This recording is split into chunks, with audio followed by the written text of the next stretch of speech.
N'avez-vous jamais ressenti, face à une vérité sévère, que l'on reçoit un coup de froid, puis, curieusement, un peu de clarté? L'idée qui ouvre ce propos est volontairement rude. Vouloir être bon en permanence mène souvent à la défaite lorsque l'on affronte des acteurs prêts à tout. Cette phrase n'est pas un plaidoyer pour la brutalité gratuite.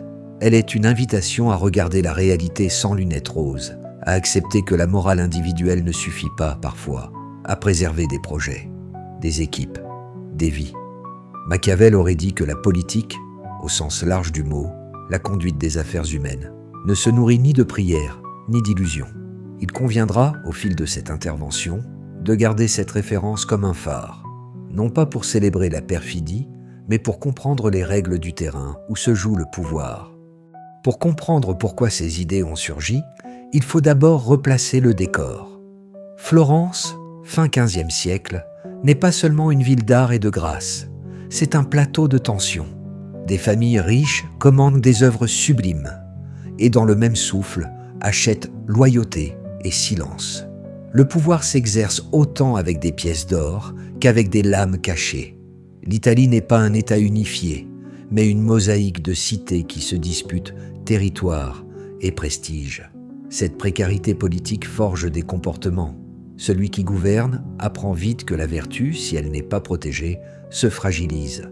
L'observateur qui grandit dans ces rues apprendra à lire les gestes, à compter les silences, à interpréter les sourires.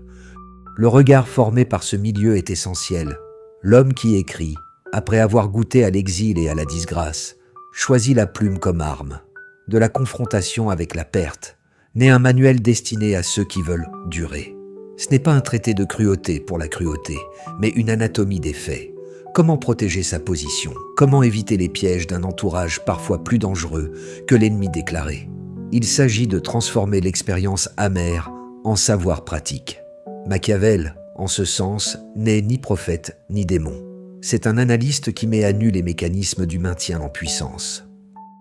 Au cœur de cette pensée apparaissent quelques notions qui doivent être gardées en tête. La première, souvent mal traduite, se nomme vertu. Ce n'est pas la vertu morale, mais une énergie, une capacité à agir avec vigueur, à modeler les événements quand c'est possible. La seconde est fortuna, la roue du hasard, imprévisible et parfois cruelle. L'art du dirigeant consiste à conjuguer vertu et prudence face à fortuna. Ni tout maîtriser, ni tout subir, mais se préparer. Un autre dilemme central est celui de l'amour contre la peur. L'amour attire la fidélité douce et légère. La peur inscrit l'obéissance dans la chair.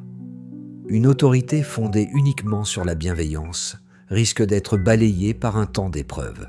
Il faut donc savoir alterner la clémence et la fermeté, sans sombrer dans la haine qui se retourne toujours contre son auteur. Enfin, apparaît la politique du masque, l'apparence, le théâtre, la construction d'une image stable. Le visage public doit rassurer, tandis que les décisions difficiles peuvent se prendre dans l'ombre. Des exemples aident à saisir ces abstractions. Prenez la figure d'un seigneur qui frappe un rival en public, puis verse une larme contrôlée devant la foule. Le geste associe la démonstration de force à la mise en scène d'une émotion, et la foule, fascinée, choisit de suivre. Ce n'est pas seulement une affaire de violence, c'est une opération de communication et de calcul. Autre illustration, un dirigeant moderne qui, dans l'espace médiatique, promet paix et prospérité, tandis qu'en coulisses, il prépare des choix durs, réaffectation, coupe, négociation sans concession. La capacité à jouer simultanément deux registres, l'empathie affichée et la détermination secrète, est précisément la compétence que décrit le manuel. L'histoire fournit des cas bruts mais éclairants, des chefs politiques qui ont su tenir face à des circonstances extrêmes n'ont pas toujours été des saints. Parfois, des décisions douloureuses furent prises pour préserver un plus grand bien selon le calcul du moment. L'usage de la peur calibrée, et non de la haine, a parfois cimenté des sociétés entières ou permis la survie d'un peuple. À l'inverse, l'aveuglement moral a souvent précipité des dirigeants et des projets. Ces leçons ne s'appliquent pas uniquement aux grandes batailles nationales. Elles s'infiltrent aussi dans les salles de réunion, les organisations, les familles. Comment traduire cela dans la vie quotidienne? Imaginons une entreprise. Un collègue trahit une confiance. Un projet est saboté. Un supérieur promet monts et merveilles, puis retire le soutien. Face à ces situations, la morale privée conseille la transparence totale, la confession et le pardon.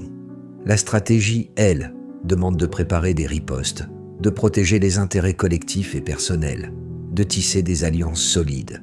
Cela signifie parfois présenter un visage coopératif, tout en ayant construit des garde-fous et des alternatives. Dans une amitié, la même logique s'applique.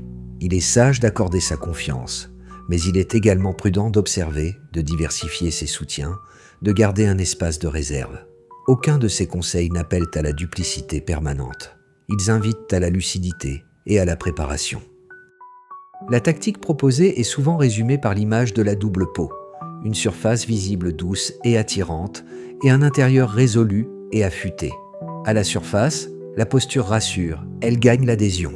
À l'ombre, les décisions nécessaires s'élaborent. Ce n'est pas jouer un rôle indigne, mais comprendre que l'image publique obéit à des règles différentes de l'action stratégique. La feinte est un outil parmi d'autres. Un mot bien placé. Un silence soigneusement programmé. Une concession apparente qui masque une manœuvre plus large. Tout cela fait partie d'un répertoire d'actions qui évite la naïveté destructrice. L'entraînement consiste à développer une prudence mesurée, à savoir quand montrer ses griffes et quand les laisser reposer. Pourtant, tout cela a des limites morales et pratiques. La maîtrise du double jeu exige de la discipline. Trop de duplicité finit par corroder la confiance, et la haine accumulée finit par se retourner. La logique du calcul ne doit jamais gommer l'humanité. Agir efficacement ne doit pas signifier nier les conséquences humaines de ses actes. La réflexion éthique demeure centrale. Quel prix est-on prêt à payer pour une victoire ? Quelles vies sont concernées ? Ces questions appartiennent à la responsabilité.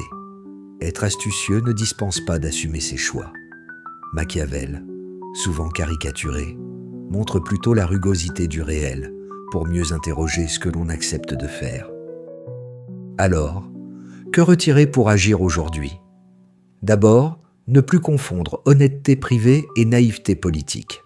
Ensuite, cultiver la vertu. Ce mélange de courage, de sagacité et d'énergie qui permet d'anticiper et de modeler les événements quand on le peut. En troisième lieu, reconnaître l'influence de Fortuna et imaginer des plans de secours. Enfin, apprendre la mise en scène. L'apparence compte, non pas pour tromper sans fin, mais pour stabiliser les rapports sociaux et faciliter l'action. Ces outils mis ensemble forment une boîte à outils pratique. Discernement dans la confiance, préparation dans la coopération, fermeté dans la sentence, mais retenue dans la victoire.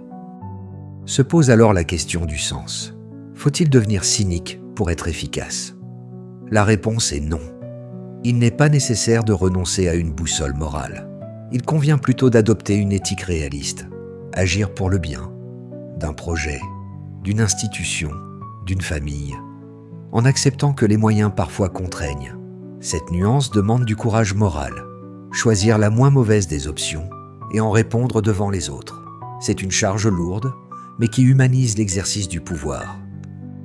Si l'on termine par une image, imaginons un joueur d'échecs qui n'hésite pas à sacrifier une pièce pour sauver la partie. Le sacrifice n'est pas un plaisir, mais un calcul pour préserver l'essentiel. La vertu, la prudence face à Fortuna, la gestion de l'image et la maîtrise d'un double registre sont les outils qui permettent, parfois, d'éviter la défaite. Machiavel ne prescrit pas la barbarie. Il propose un miroir de la réalité afin de mieux s'en préserver. Alors, reste cette invitation. Observer sans complaisance, préparer sans paranoïa, agir avec fermeté sans renoncer à la responsabilité. Tester certaines pratiques demain, non par machiavélisme gratuit, mais par prudence opérationnelle. Choisir un mot qui apaise et une action qui protège. Sourire à l'allié et garder une porte de sortie. Les leçons existent et sont applicables à des échelles variées. Qui veut durer doit apprendre à conjuguer clarté d'intention et ruse mesurée. Machiavel aurait rappelé que dompter le terrain n'est pas seulement affaire de cœur, c'est aussi affaire de courage et de méthode. En définitive, les leçons de Machiavel ne sont pas une invitation à la cruauté, mais à la lucidité.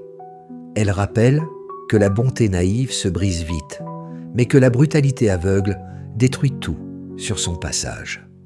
La vraie force est ailleurs, dans cette capacité à naviguer entre deux pôles, à manier la fermeté sans oublier la mesure, à garder la tête froide sans perdre le cœur.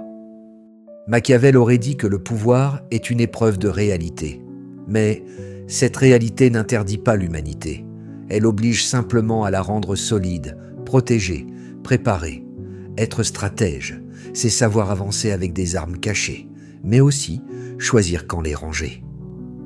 Alors, si une boussole doit guider dans ce monde mouvant, ce n'est pas la seule efficacité, ni la seule compassion, mais l'art délicat d'équilibrer les deux. Car ce n'est qu'en tenant ensemble la rigueur et l'humanité que l'on peut vraiment durer et construire.